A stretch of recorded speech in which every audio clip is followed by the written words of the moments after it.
दोस्तों, आज हम आपको बताएंगे समय को खरीदना। कि समय कैसे खरीदा जा सकता है, समय को कैसे बचा सकते हैं।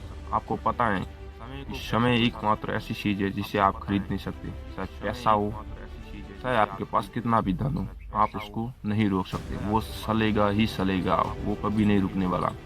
लेकिन हम आपको बताएंगे समय को खरीदना, कैसे आप समय को खरीदा जा सकता है। वैसे तो आप मानते हैं कि 1 इंच सोने से भी 1 इंच समय नहीं खरीदा जा सकता। आपको अच्छी तरह से पता है, आपके पास कितना भी धन है, आप सोने नहीं खरीद सकते समय को। तो बने रहे इस वीडियो में। आज हम बताएंगे आपके लिए कौन सी चीज ज्यादा महत्वपूर्ण है, समय या धन।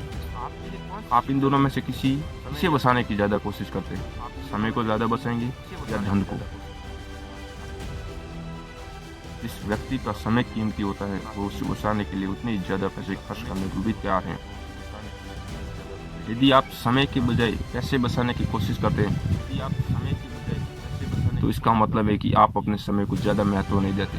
दूसरी ओर जो लोग समय को ज़्यादा महत्वपूर्ण मानते हुए समय बचाने की भरसक कोशिश करते हैं, एक तरह से कहा जा सकता है वे समय को खरीद लेते हैं।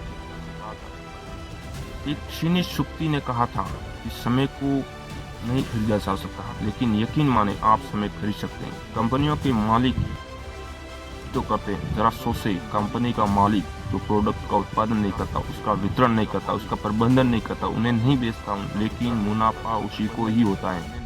कंपनी का मालिक कर्मचारियों को तनख्वाह देकर उनसे अपना मनचाहा काम करवाता है। दूसरे शब्दों में कंपनी का मालिक दूसरों का समय खरीद लेता है।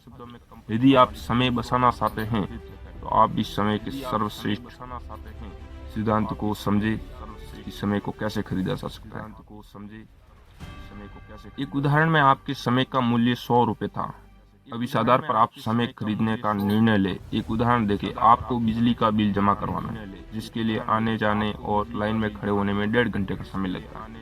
यदि कोई एजेंट 20 रुपए लेकर ये काम करने को तैयार है तो आपको क्या करना चाहिए। आपके लिए 1.5 घंटे का मूल्य 150 रुपए, इसलिए अगर कोई वह 20 रुपए में काम कर रहा है तो आपको 20 रुपए में खुशी खुशी उसे ये काम दे देना चाहिए, क्योंकि आपका जो 1.5 घंटे का मिनट जो 150 रुपए आ रहा है वो आपको 20 रुपए में हो रहा है, तो इससे ज्यादा आपको क्या चाहिए। इस तरह पैसे देकर समय को खरीदना सीखिए। ये सिद्धांत बहुत ही महत्वपूर्ण और सारी बड़ी कंपनियां इसका फायदा उठानी। आधुनिक युग की आउटसोर्सिंग की नीति इसी सिद्धांत पर आधारित है। जो अमेरिकी कंपनियां, जो बाहरी, जो बड़ी बड़ी कंपनियां, वो पैसे देकर अपना काम भारतीय कंपनियों से सस्ते में करवाती है, और भारतीय कंपनियां एजेंटों के माध्यम से उसे करवाती है, अपना कीमती समय बचाती है। ये कोई डेलीगेटिंग या सौंपने से बात तो अलग है, लेकिन डेलीगेटिंग में आप समय बचाने के लिए कम महत्वपूर्ण काम अधीनस्थों को सौंपते हैं, जबकि समय खरीदते समय आप कम महत्वपूर्ण काम बाहरी लोगों से करवाते हैं। यदि आपके 1 घंटे का मूल्य 100 रुपए है और सामने वाला आपको 1 घंटे का काम 10 रुपए में कर रहा है, तो समझदार इसी में है कि आप उससे वह काम करवा ले, ताकि आप उस बचे हुए समय में ज्यादा उपयोगी और मूल्यवान काम कर सके। 19वीं सदी के मशहूर प्रकृति विज्ञानी लुईस अगासी को नियमित रूप से भाषण देने के लिए बुलाया जाता है। एक बार वे कोई महत्वपूर्ण काम कर रहे थे, जिसकी वजह से उनके पास समय नहीं था। ऐसे में जब एक आयोजक ने उन्हें भाषण देने के लिए आमंत्रित किया तो उन्होंने इनकार कर दिया। आयोजक ने जोर देते हुए कहा कि भाषण के बदले में वह उन्हें पैसे देगा। ये सुनकर अगासी आग बबूला हो गए और बोले, पैसे का लालच मुझे नहीं दिखा सकता, मैं पैसे कमाने के लिए अपना समय बर्बाद नहीं कर